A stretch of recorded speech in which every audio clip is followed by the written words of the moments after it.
Hi everyone, I'm meteorologist Valerie Mills. Thanks for logging on to My Fox Hurricane. Checking on the Atlantic Basin, where still things are staying quiet for us. And over the next 7 days, we expect to continue on this trend with no tropical formation expected as we look forward really to the end of August and start of September. But that's when things will change over. A big reason that things have been so quiet since Ernesto is cleared off to the north and east is all of this Saharan air, this drier air layer is about 50% drier than the typical air that these kind of tropical waves would feed off of and strengthen additionally. So a lot of that continues to come off of the coast. We also have some stronger wind shear right there off the coast of Africa. So the two of those working together to really limit any waves as they try and start to form. But then we look ahead. Once that dust breaks down, really waters are very warm across the Atlantic Basin, especially in this swath here of our main development region.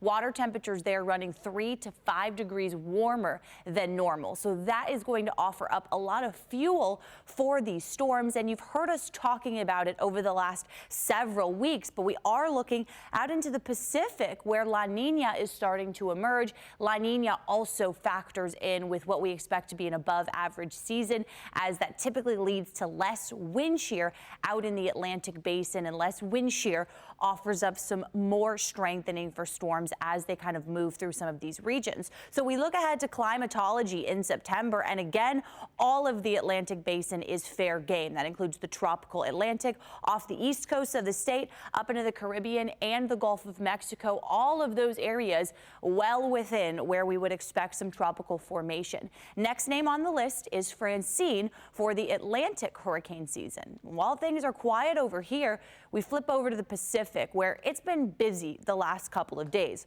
Hawaiian Islands saw Hurricane Hone, now Tropical Storm Hone, just pass about 40 miles to the south of the Big Island. So some big improvement today and into Tuesday as that storm has already kind of moved to the south of the islands, and they're just continuing to see the outer rain bands there. But notice two additional storms right on the heels, Gilma and Hector, which was just an invest over the weekend, now is our next potential named storm. And both of those kind of moving due west. There's a closer look at where Hone is now, and still seeing some very big wave heights around the Hawaiian Islands. You can see that 22-foot wave height. That's right where that system is, but still 7, close to 8 inches for wave heights just off the coast of the Hawaiian Islands. So those will continue to kind of wind down through the day Monday as that storm pulls away.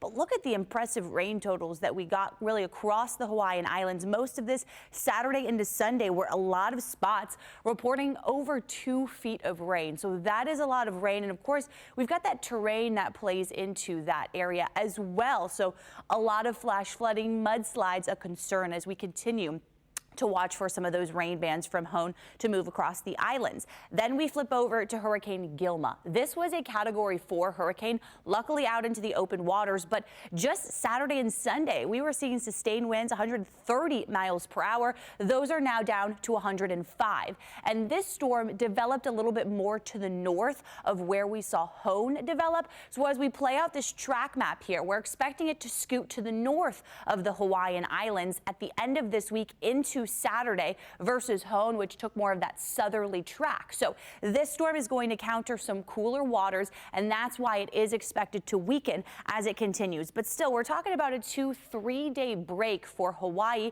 before the rain starts to move in from Gilma. So even if this is not a hurricane or a tropical system, we still expect some heavy rain for the island. So we'll be keeping a close eye on that the next couple of days, and we'll continue to bring you updates right here on My Fox Hurricane.